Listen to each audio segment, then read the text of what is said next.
नमस्कार दोस्तों, आपका स्वागत है हमारे इस यूट्यूब चैनल पर। और आज हम जिस वीडियो पर रिएक्शन देंगे उनका नाम है स्मिता प्रकाश स्टूडियो। तो आइए स्टार्ट करते हैं वीडियो को।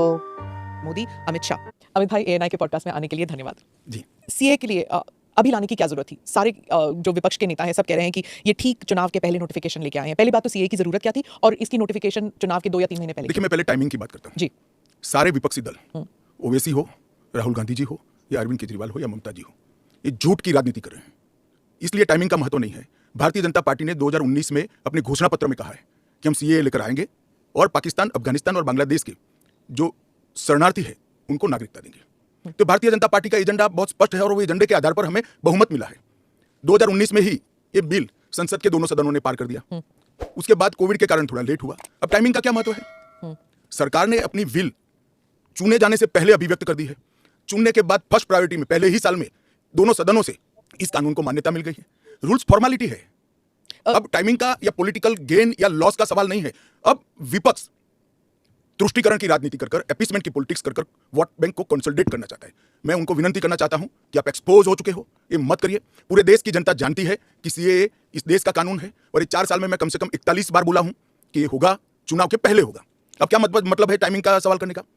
तो इतने साल तो हुआ नहीं ना, 2019 के बाद अब हुआ है। स्मिता जी, मुझे एक बात बताइए, wheel of legislator, wheel of government bill से प्रकट होता है या रूल से प्रकट होता है? ऑब्वियसली बिल से। रूल व्यवस्था करता है, जो करने में पहले कोविड के कारण और बाकी सारे पॉलिटिकल इश्यूज के कारण लेट हुआ। मगर कब से नागरिकता मिलेगी? तो 2014 के पहले से। वो थंब रूल वहीं का वहीं है। आज क्या फर्क पड़ गया बताइए? कोई फर्क नहीं पड़ा है। भारतीय जनता पार्टी को के लिए ये पॉलिटिकल गेन का मुद्दा नहीं है। भारतीय जनता पार्टी के लिए, हमारे नेता नरेंद्र मोदी जी के लिए, अफगानिस्तान, पाकिस्तान और बांग्लादेश से आए हुए करोड़ों शरणार्थियों को उनका अधिकार देने का मुद्दा है, उनकी वेदना से मुक्ति दिलाने का मुद्दा है और उनकी 3 पीढ़ी को न्याय देने का मुद्दा है, जो कांग्रेस पार्टी ने कभी नहीं दिया। आप कह रहे हैं करोड़ों लोग यहाँ आएंगे, लेकिन ये पॉलिटिकल नहीं है, मतलब आपको कोई पॉलिटिकल फायदा नहीं होगा। लेकिन जो विपक्ष है वो कहती है कि आप एक नया वोट बैंक बना रहे हैं, बीजेपी एक नया वोट बैंक बना रही है अपने लिए। देखिए, विपक्ष को और कोई काम नहीं। उन्होंने तो सर्जिकल स्ट्राइक और एयर स्ट्राइक को भी बताया कि आपका पॉलिटिकल फायदा है, तो क्या हम टेररिज्म पर कदम न उठाए? इन्होंने 370 को भी बताया कि ये आपके पॉलिटिकल फायदे के लिए कर रहे हैं। हम 1950 से कह रहे हैं कि हम 370 को हटाएंगे। उनका हिस्ट्री है, जो बोलते हैं वो करते नहीं है। मोदी जी का हिस्ट्री है, जो भारतीय जनता पार्टी ने कहा है, नरेंद्र मोदी ने कहा है, वो पत्थर की लकीर है।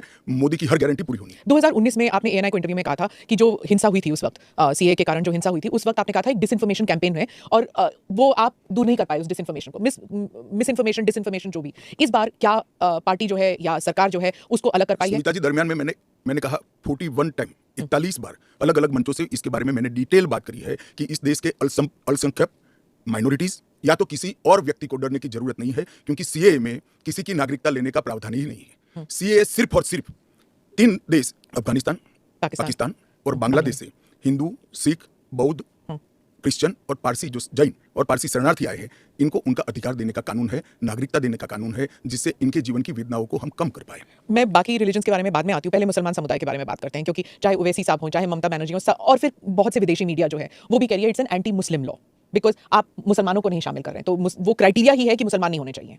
ऐसा नहीं है। आप इस लॉ को आइसोलेशन में नहीं दे सकती। इस देश का एक इतिहास है। 15 अगस्त 1947 को देश का विभाजन हो गया। देश 3 हिस्सों में बट गया। वो बैकग्राउंड है। भारतीय जनसंघ, भारतीय जनता पार्टी हमेशा विभाजन का विरोध किया। हम कभी सहमत नहीं थे। इस देश का विभाजन धर्म के आधार पर होना ही नहीं चाहिए था, मगर उस वक्त किया गया।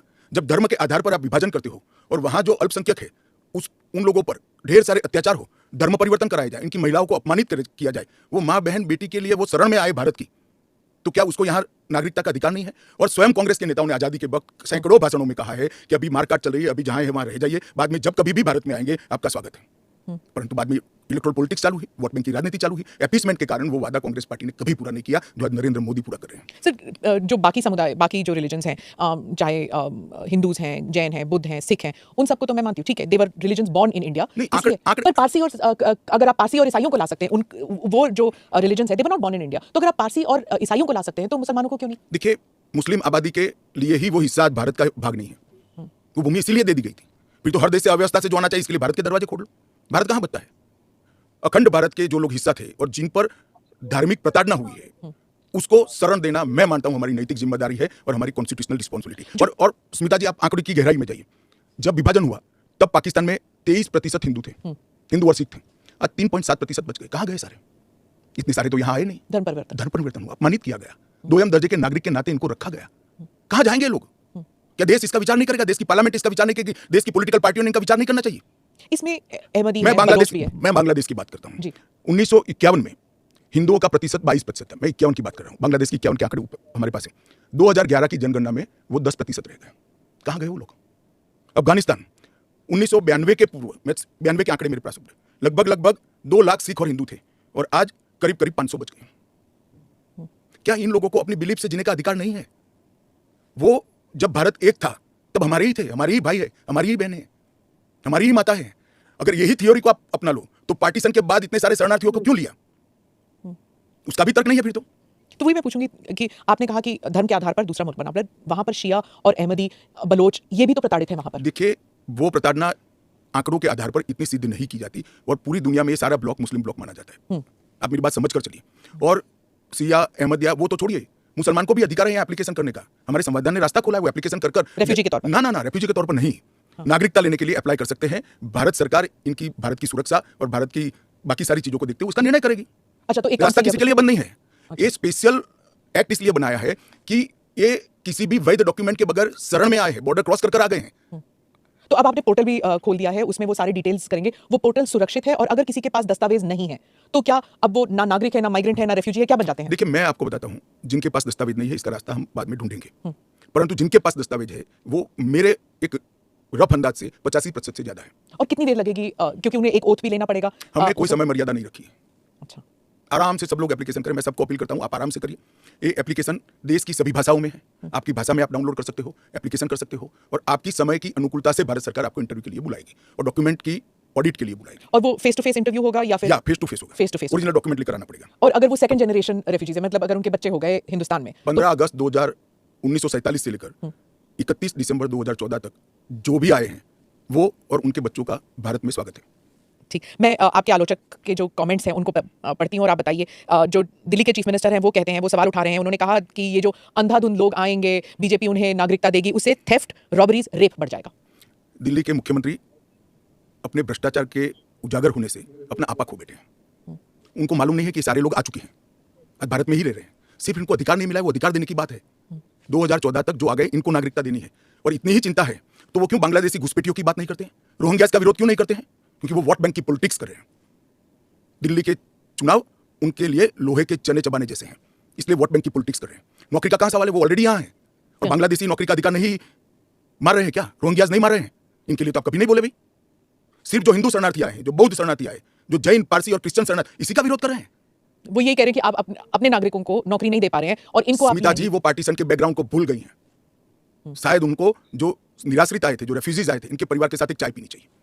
अरबों खरबों रुपए की संपत्ति छोड़कर रेफ्यूजी बनकर यहां आए थे, दिल्ली के बाजार में सब्जियों की दुकान लगाई थी। मोदी जी ने विभाजन की विभीषिका का दिन बनाकर उसको हिस्ट्री का हिस्सा बनाया है। इन लोगों के मन में संवेदना नहीं है, वो समझते नहीं है वहां धर्म के आधार पर इनके परिवार की महिलाओं का गौरव छीना जाए, अपमानित किया जाए, क्या करेंगे वो? इनकी वेदना हम भी नहीं सुनेंगे। 50 में आ गए, 60 में आ गए, 70 में आ गए, 80 में आ गए, आज भी नागरिकता नहीं है। बच्चों को अस्पताल में दाखिला नहीं मिलता है, ढंग की नौकरी नहीं मिलती है, छुट भैया नौकरी करते हैं, अपने नाम से प्रॉपर्टी नहीं ले सकते, मतदान नहीं कर सकते हैं। क्यों? क्या गुनाह है उनका? विभाजन का फैसला उन्होंने नहीं किया था, कांग्रेस पार्टी ने किया था और उस वक्त सबने कहा था कि जो आएंगे उसको हम नागरिकता देंगे। अब अपने वादे से मुकर जाना, मैं मानता हूं कि हमें तो कम से कम मंजूर नहीं है। इनकी संवेदनाओं को भारतीय जनता पार्टी भी महसूस करती है, इस देश के प्रधानमंत्री भी महसूस करते हैं और हम मानते हैं कि इनकी ये 75 साल की वेदनाओं का अंत कभी ना कभी आना चाहिए और ये चुनाव के पहले आ जाए, वो ठीक है। ममता बनर्जी पे आती हूँ। चीफ मिनिस्टर ने कहा है कि बीजेपी जो है ये हिंदू मुसलमान का खेल कर रहे हैं और उन्होंने ऑडियंस को कहा कि आपकी प्रॉपर्टियां छिन जाएंगी, आपके बच्चों का एजुकेशन खत्म हो जाएगा, आपको डिटेंशन कैंप में भेज दिया जाएगा और डिटेंशन कैंप ऑलरेडी है, तो ये सीएए के जरिए 15 से लेके 20 लाख लोगों की सिटीजनशिप छीन ली जाएगी। देखिए, मैं ममता जी को करबद्ध निवेदन आपके इस कार्यक्रम के माध्यम से करना चाहता हूँ। पॉलिटिक्स करने के हजारों मंच है, प्लीज बांग्लादेश से आए हुए बंगाली हिंदुओं का हित मत करिए। आप खुद बंगाली हैं, बांग्लादेश से जो बंगाली हिंदू आए हैं इनको नागरिकता देने के लिए एक कानून है। ममता जी को मैं खुली चुनौती देता हूं, इस कानून की धारा में से किसी की नागरिकता छीनने की एक धारा वो बता दे सार्वजनिक रूप से। वो खौफ पैदा कर रही है, हिंदू और मुसलमानों के बीच में विवाद कराना चाहती है, अपनी वोट बैंक का कंसोलिडेशन करना चाहती है। ममता जी, इसको मत रोकिए, करने जैसा काम है घुसपैठ रोकिए।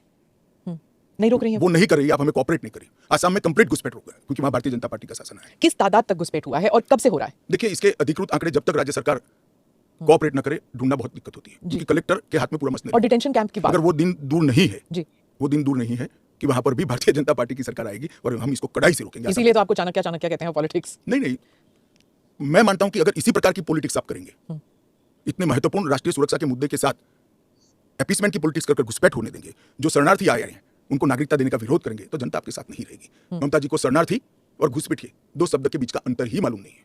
मालूम नहीं है या जान के नहीं कर रही?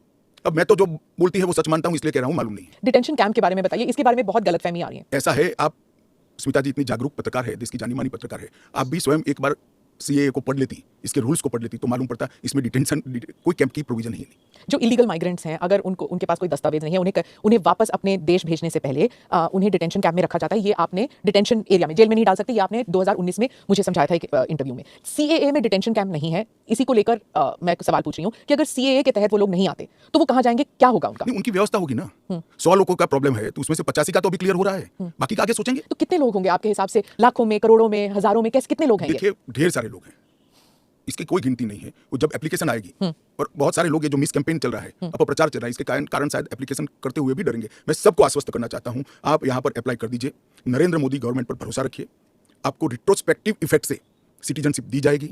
आपका अवैध तरीके से भारत में आना इस शरणार्थी के रूप में आपको स्वीकृति या कानून दे रहा है, इसका कोई क्रिमिनल केस आप पर होगा नहीं और आपकी भारत में की हुई सारी एक्टिविटी को भी वैधता प्रदान की जाएगी। तो किसी को डरने की जरूरत नहीं। उनके पास एक्स्ट्रा राइट्स होंगे या इक्वल राइट्स होंगे या कम राइट्स होंगे? इक्वल राइट होंगे, वो भारत के नागरिक माने जाएंगे, मेरा और आपके जितना ही अधिकार उनका होगा। एक और बात थी, वो एक तो गलतफहमी, अपप्रचार कहिए या जो भी है, या कंफ्यूजन ही कहिए कि असम में सीएए लागू होगा या नहीं होगा, और एनआरसी और सीएए ये इनका क्रॉसिंग है कि नहीं?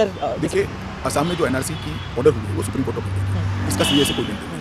आसाम नहीं, देश के हर हिस्से में सीए लागू होगा। सिर्फ नॉर्थ ईस्ट के राज्य जहां पर 2 प्रकार के विशेषाधिकार उनको दिए गए हैं, वो विशेषाधिकार के तहत जो राज्य आते हैं उनको ही सीए नहीं होगा। एक इनर लाइन परमिट का प्रोविजन है और संविधान की 6ठी अनुसूची में शामिल जनजातीय क्षेत्र है। वो जो 6th शेड्यूल में वो असम के कुछ, जम्मू कश्मीर के कुछ इलाके, राजस्थान के कुछ इलाके, हिमाचल के कुछ इलाके आते हैं उसमें, तो वहाँ नहीं लागू होगा, बाकी सब जगह लागू होगा। पर लोग नहीं जानते ना, क्योंकि कुछ साल वो यहाँ हैं, कुछ साल, और जो ट्राइबल इलाके हैं उनका जो कॉम्पोजिशन है वो बदलेगा नहीं सीए की वजह से? जरा भी नहीं बदलेगा। ट्राइबल कॉम्पोजिशन और उनके अधिकार को हम जरा भी डाइल्यूट नहीं कर रहे हैं। हमने एक्ट में ही प्रोविजन कर दिया है कि जहां पर भी इनर लाइन परमिट है और जहां संविधान की 6ठी सूची में जो क्षेत्र शामिल किए गए हैं, इन पर वहां पर सीए नहीं लागू होगा और वहां के एड्रेस वाला एप्लीकेशन भी ऐप में अपलोड ही नहीं होता है, तो लागू होने का सवाल ही नहीं आता है। और एक्ट में ही प्रोविजन है, मगर हमने एप्लीकेशन में भी वो एरिया को एक्सक्लूड कर दिया है। कोई अप्लाई करेगा भी वो वहां से तो नहीं, ऐप ही नहीं खुलेगा। पर वो कहीं और जाके अप्लाई कर सकता है, तो वो भारत के नागरिक तो बन ही सकते हैं। हाँ, अच्छा, ओके। वो संविधान की 6ठी अनुसूची में सुरक्षित क्षेत्रों के नागरिक नहीं बन सकते,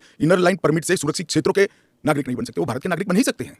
आपने कहा हर जगह लागू होगा, केरल, तमिलनाडु, पश्चिम बंगाल, इन तीनों राज्यों ने कहा है कि हम यहाँ पर लागू नहीं होने देंगे। क्या उनके पास ये अधिकार है कि वो लागू नहीं करने देंगे? वो भी समझ रहे हैं कि उनको अधिकार नहीं है। हमारे संविधान के अनुच्छेद 11 में संसद ने नागरिकता के बारे में कानून बनाने का अधिकार केवल और केवल भारत की संसद को दिया गया है। एक केंद्र का विषय है, केंद्र और राज्यों का साझा विषय नहीं है। तो नागरिकता के बारे में कानून और कानून का इम्प्लीमेंटेशन, वो दोनों हमारे संविधान की 246/1 अनुच्छेद के माध्यम से इसको शेड्यूल 7 में डाला गया है, जो केंद्र की इसकी तमाम शक्तियां केंद्र को दी गई है। तो जैसे वेरिफिकेशन वगैरह है, पूरा जो ग्राउंड पे तो चेकिंग होगी ना, वो सब तो स्टेट गवर्नमेंट ही करेगी। क्या वेरीफाई करना है? सिर्फ पोर्टल के थ्रू? वो तो इंटरव्यू में लेकर आएंगे कि मैं बांग्लादेश से आया हूँ, देखिए मेरा पुराना डॉक्यूमेंट। और वो राज्य में नहीं होगा इंटरव्यू राज्य में भी हो सकता है, भारत सरकार करेगी। तो कोऑपरेशन की जरूरत नहीं है, क्योंकि ये करना ही होगा। मैं मानता हूँ चुनाव के बाद सब कोऑपरेट करें। ये पॉलिटिक्स के लिए गलत प्रचार कर रहे हैं, एपीसमेंट की पॉलिटिक्स। और क्या यहाँ मतलब बांग्लादेश, अफगानिस्तान, पाकिस्तान के जो शरणार्थी हैं, क्या वो तमिलनाडु में गए हैं? वहाँ पर मतलब स्टालिन इसको इतना बड़ा, मैं कोई पॉसिबिलिटी छूटना नहीं चाहता, एक भी है तो उसको नागरिकता दें। जी। जयराम रमेश, कांग्रेस के नेता, ने कहा है कि ये अनकॉन्स्टिट्यूशनल है। शशि थरूर कहते हैं कि अगर कांग्रेस जीत जाती है इलेक्शन या इंडिया अलायंस जीत जाती है तो ये सीए को रिपील कर दिया जाएगा। क्या कहेंगे आप? देखिए, उनको भी मालूम है कि इंडिया अलायंस सत्ता में नहीं आना है।